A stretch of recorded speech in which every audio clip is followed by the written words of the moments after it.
Buenas noches, mi nombre es Juan Carlos Rodríguez, soy estudiante de la carrera de Psicología de la Universidad de Acambú. Esta actividad forma parte de la cátedra de Psicofarmacología y hoy hablaremos específicamente de la dependencia. La dependencia es una enfermedad que tiene características tanto físicas como psicoemocionales. Está determinada por la Organización Mundial de la Salud como una patología en la cual el individuo tiene necesidad compulsiva de consumir un fármaco y sin la cual presenta alteraciones en su conducta. Tiene consecuencias tanto individuales como colectivas, por eso es que afecta a una gran cantidad de la población. Tenemos que entender que la dependencia necesita de tres procesos, en el cual uno de ellos es la tolerancia, donde ya el fármaco no genera la misma sensación y el individuo aumenta la dosis para tener una sensación igual o superior a la que tenía a su consumo. Eso es debido a que el metabolismo se va adecuando a las cantidades y por eso debe ser dosificado por un experto. Muchos de los pacientes se alejan de su médico especialista y siguen consumiendo el medicamento sin supervisión médica. Es importante que después de la tolerancia ocurre un proceso en el cual el individuo tiene una necesidad, un deseo intenso de consumir el fármaco.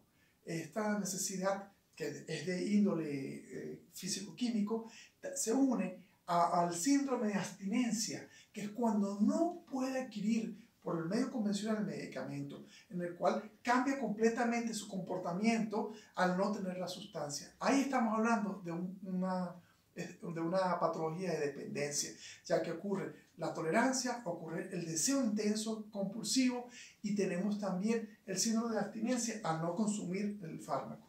Tenemos que las características importantes de la dependencia son tanto a nivel de comportamiento, a nivel psíquicas y a nivel funcional. El cuerpo se habitúa al fármaco. Por eso es que para poder provocar una disminución en el consumo del fármaco, se debe hacer aunado a psicoterapia de una manera paulatina y en muchos casos ir variando el tipo de fármaco estipulado por el especialista para no producir estas dependencias.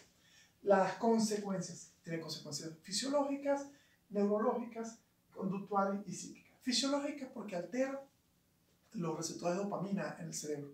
Es importante determinar que no se puede prescribir un fármaco sin la debida vigilancia médica, sobre todo los fármacos que estamos tratando a nivel de psicopatologías, tanto ansiolíticos como depresores, como inhibidores, como para el manejo de las alteraciones del ánimo. Las neurológicas. Ciertos analgésicos producen alteraciones de las prostaglandinas, pero también ciertos fármacos de orden psíquico son utilizados para el manejo de dolores crónicos. Producen alteraciones en largos periodos de tiempo a nivel neurológico, alteraciones en la sensibilidad del sujeto que consume estas drogas. Las conductuales. La persona que cae en síndromes de abstinencia o que presenta efectos rebote por el uso continuado de fármacos puede ser una persona que cambia completamente su forma de ser, su interrelación con las otras personas, aspectos laborales, aspectos familiares, puede inclusive ser incompatible con la normal situación que ocurre en la sociedad. Y la psíquica es que altera las capacidades de percepción del individuo, altera la capacidad de decisión y altera la capacidad de comprensión de lo que le rodea al individuo al estar sometido tanto a una sobredosis del medicamento o ante el síndrome de abstinencia. En algunos casos en particulares, los pacientes que consumen ansiolíticos al retirarse estos medicamentos y tener síndrome de abstinencia, estos pacientes tienden a tener una reacción adversa. Pacientes que tienen agresividad, movimientos incontrolables, son sumamente activos. En cambio, la gente que consume medicamentos para bajar el nivel de ansiedad, que son algunos depresores del comportamiento, al retirarlos, por supuesto, su organismo tiene un efecto rebote y cursan con un episodio contrario a lo que generalmente presentaban. Puede producir somnolencia, puede producir también apatía, desánimo.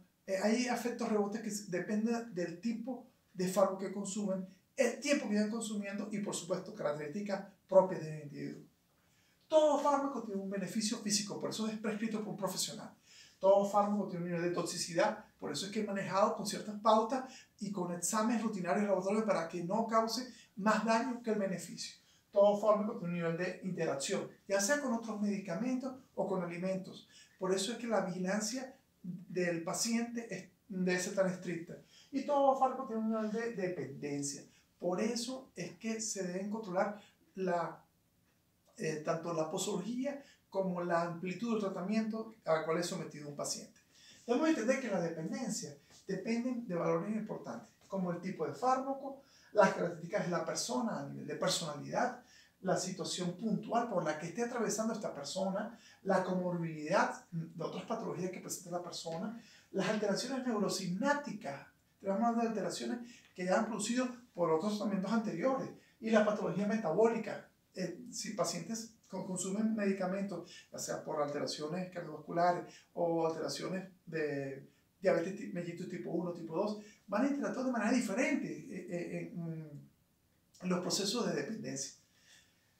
El tipo de fármaco no es lo mismo que el paciente esté necesitando de antidepresivos al mismo paciente que esté utilizando medicamentos para controlar los estados de ánimo.